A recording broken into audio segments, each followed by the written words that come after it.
She locked them inside the burning house. But if this was an accident, why was Rachel standing outside so calm? And who was the man asking her to stop? The door wouldn't open. I was pulling, screaming, my daughter choking behind me while the smoke swallowed the hallway. My name's Elena. I was in my own house, 5 steps from the front door, holding my 6-year-old, trying to get out before the fire reached us. But the lock, it wasn't jammed. It was turned from the outside.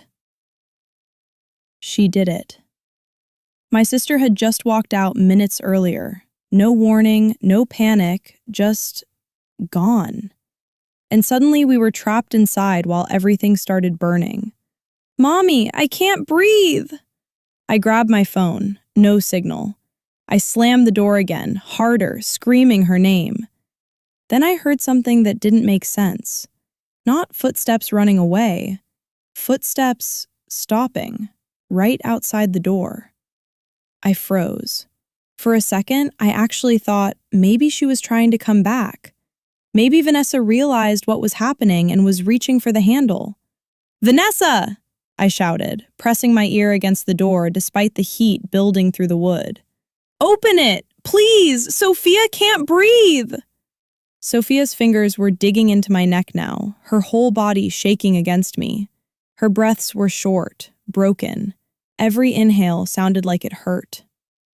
The footsteps didn't rush. They didn't scramble.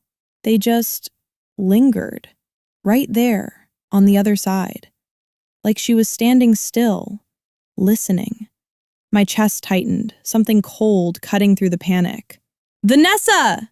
I screamed again, louder this time, slamming my palm against the door so hard it stung. "Stop playing! Open the door!" Nothing. No voice, no movement. Just the fire alarm blaring and the low, growing roar of flames somewhere behind us. I turned my head, and that's when I saw it. The kitchen. Orange light flickering violently across the walls. Flames climbing higher than the counters, curling up toward the ceiling like they'd been fed something. This wasn't a small fire. It wasn't contained. It was spreading fast. Too fast. "Mommy," Sophia whimpered, her voice thinner now, weaker. "It's hot." "I know, baby, I know," I said, forcing my voice to stay steady even as my eyes burned. I pulled the bottom of my shirt over her mouth, trying to give her something, anything to filter the smoke. Think. Front door's locked, Vanessa's outside, windows. My stomach dropped. The windows. "Stay with me," I whispered, shifting Sophia's weight and stumbling toward the living room window. I grabbed the latch and yanked. It didn't budge. I tried again, harder. Nothing. The edges were sealed, thick, ugly lines of dried caulk pressed into every crack. My breath caught. "She sealed these," I muttered, almost to myself. "She sealed them shut." Behind me, something collapsed in the kitchen with a loud crack, sending a wave of heat surging through the hallway. I spun back toward the front door, rage now pushing through the fear. "You locked us in!"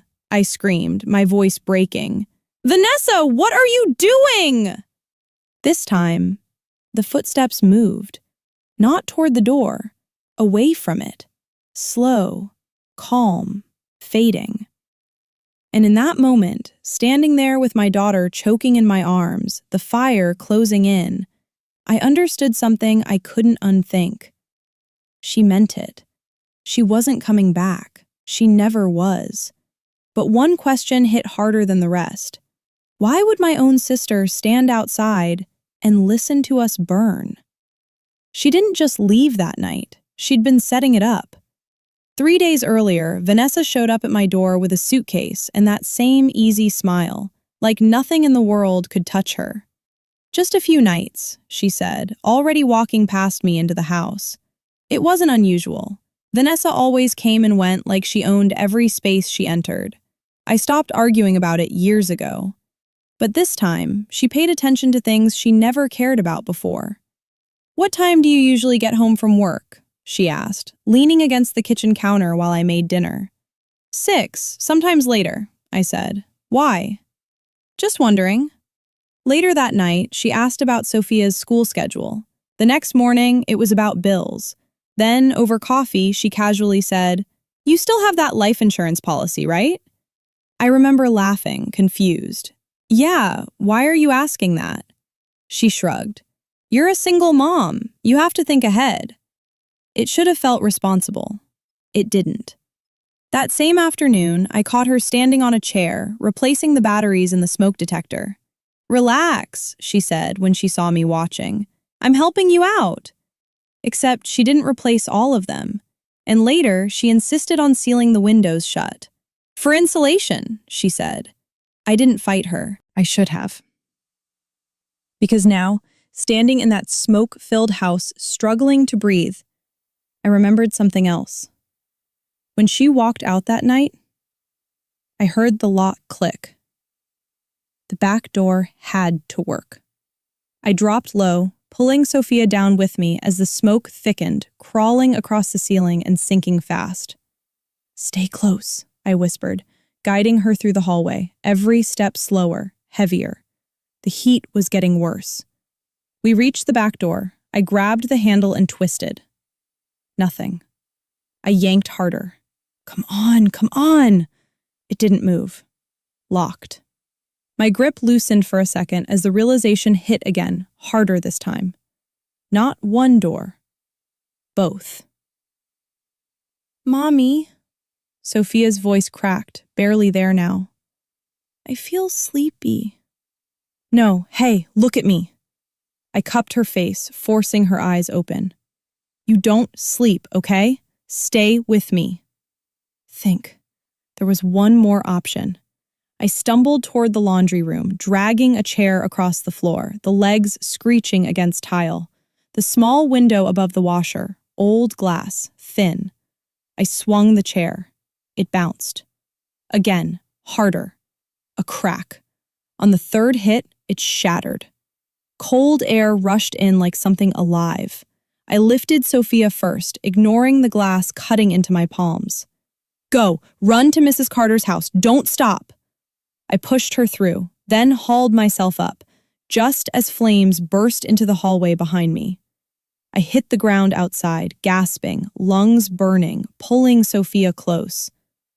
And that's when I saw her, across the street. Vanessa, standing there, watching us. Not moving, not calling for help, just staring.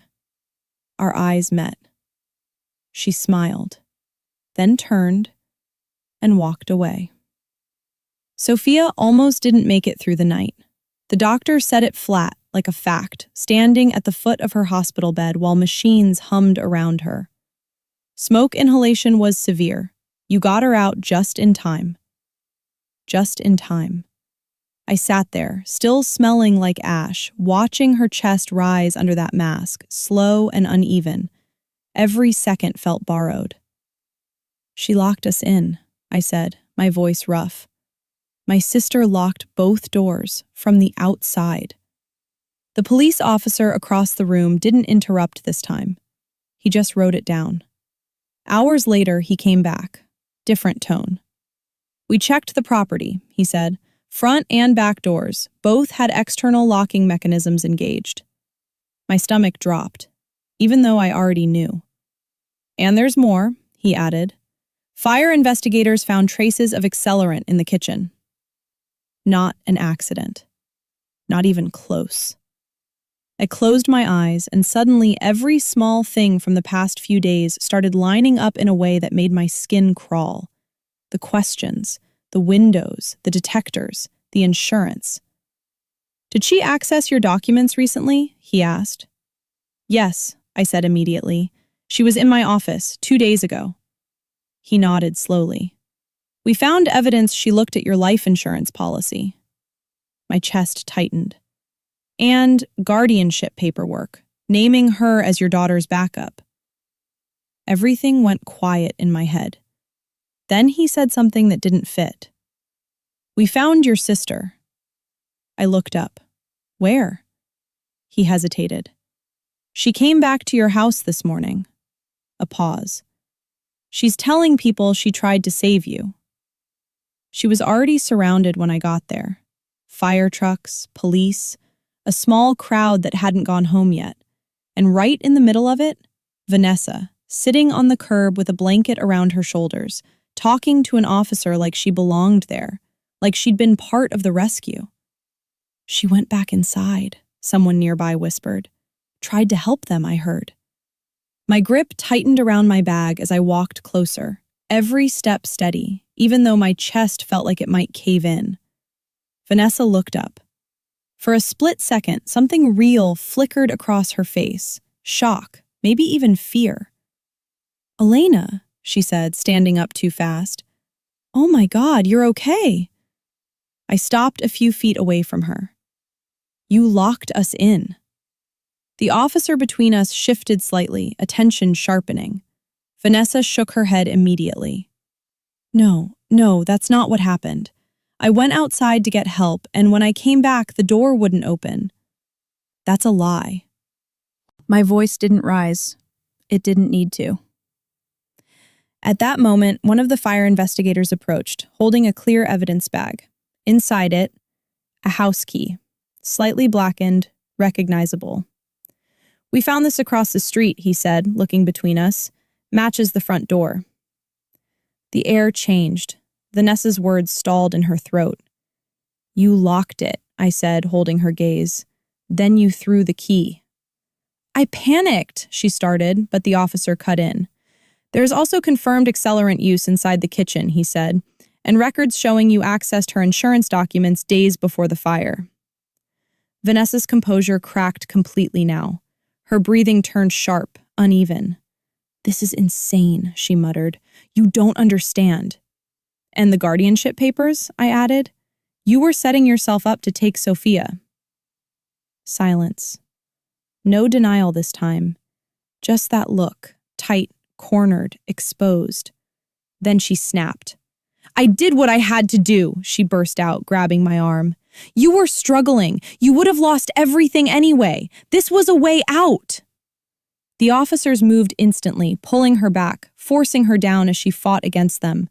Cuffs clicked into place, right there in front of everyone. The same people who thought she was a hero just minutes ago, now watching her get taken away. She was charged that night: arson, attempted murder, fraud. The investigation pulled everything apart. The insurance motive, the planning, every step she thought she'd hidden. No one in our family defended her. Not this time. Sophia stayed in the hospital for 4 days. She recovered slowly, quiet at first, clinging to me in ways she never had before. We moved out as soon as we could. New place, new locks, windows that open. The first night there, she looked up at me from the bed and asked, "She can't get in here, right?" I shook my head. No, she can't. And this time, when I closed the door, I knew exactly who controlled it. Did Rachel plan to kill them, or did she just decide not to save them? Leave your comments below.